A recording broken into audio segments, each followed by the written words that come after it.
I'm Brittany Lewis with Forbes Breaking News. On Monday, Florida Governor Ron DeSantis criticized the federal responses to disasters in his state by the Biden administration. Asked how a bad storm would be handled amid his strained relationship with Washington, DeSantis said, quote, "It is what it is." He also praised the support he received under then President Trump. DeSantis is widely considered a potential 2024 Republican presidential candidate and has made himself a major foil of the Biden administration. Let's listen in to the Florida governor. You have gas price issues. You apparently have a strained relationship with our federal government. You can maybe correct me on that. How would you say Florida is equipped to handle a bad storm? Well, look, on the federal stuff, it is what it is. I mean, we had tornadoes go through southwest Florida.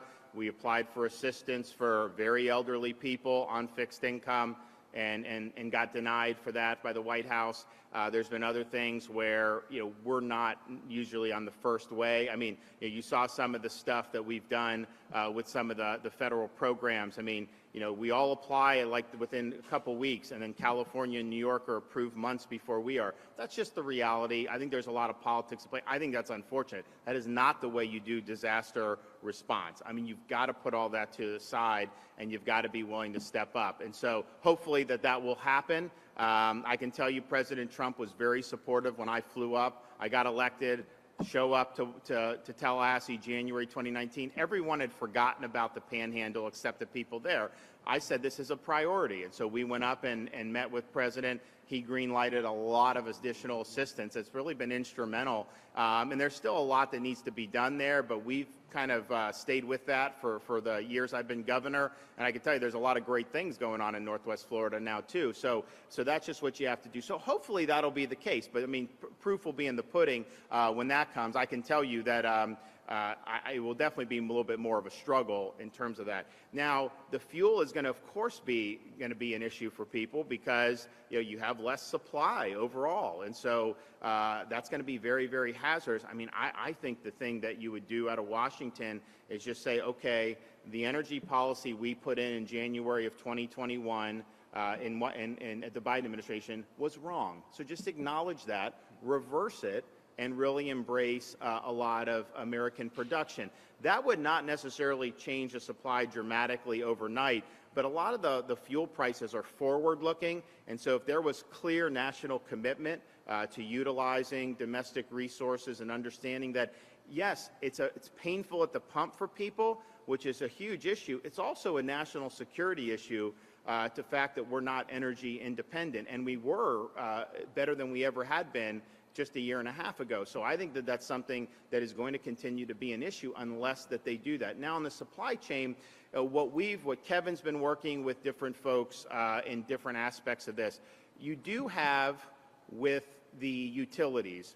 So the private utilities, they're good to go. They've got a lot of capacity to do what they need to do. Some of the smaller municipal-owned utilities, there could be issues where they just don't have the resources, to buy like a transformer or something and just have it sit there in case that there's a storm. And so Kevin's been working with them to have some support to try to help. But that could definitely be an issue if you get to a point where one of those gets knocked out by a storm. You want to then go buy another one, and it may not be just somewhere on the shelf where they're going to be able to get it. So that's something that I know Kevin and his team are looking at very closely. Governor, transportation and recently gas prices seem a challenge to many citizens, including an emergency. Is there any way without federal funding, Florida can improve its public transportation by buses and trains and even building subways in the city without people having to rely so much on cars like they do in Europe or in Asia? So, I mean, I think putting a subway system in cities in Florida is unlikely to happen. I think that would not necessarily be a prudent use of tax funds. I think the feasibility of that would probably be questionable as well. But I would say on infrastructure, we had the highest amount of money for the FDOT work plan that we've ever had in the history of the state. And part of the reason we've always funded it, we've done a good job, but the state is growing. And it's not just people moving here. I mean, we're the #1 destination for people to vacation, more so than even pre-COVID. If you look at some of the numbers, 2021, we set a big record for domestic tourism. First quarter of 2022, foreign visitors to the United States, Florida's share of that was 45%.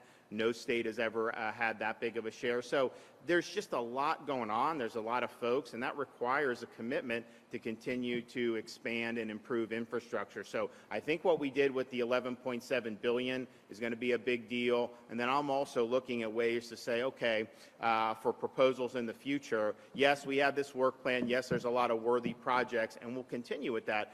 But there's some areas where you could just get caught in traffic at any time of the day. So what can we do to alleviate some of the most pressing problems? Because the thing is it's not a good use of commuter time, but it also does impact the economy. I mean, if to get from like Disney World to Tampa on I-4, you're going to end up getting caught in standstill traffic, that affects the ability to move goods, to be able to do a lot of other stuff. So I think it's really, really important, but I think ultimately those types of infrastructure projects would be probably more high value and be more of a force multiplier than trying to create like a subway system or something that's just not been something that the state of Florida has done. So, okay, guys, great to be here. I want to thank the USAR folks yet again for their hard work, and hopefully we don't see you this summer in any meaningful capacity, but I know they're here if we end up getting down that road. So God bless everybody.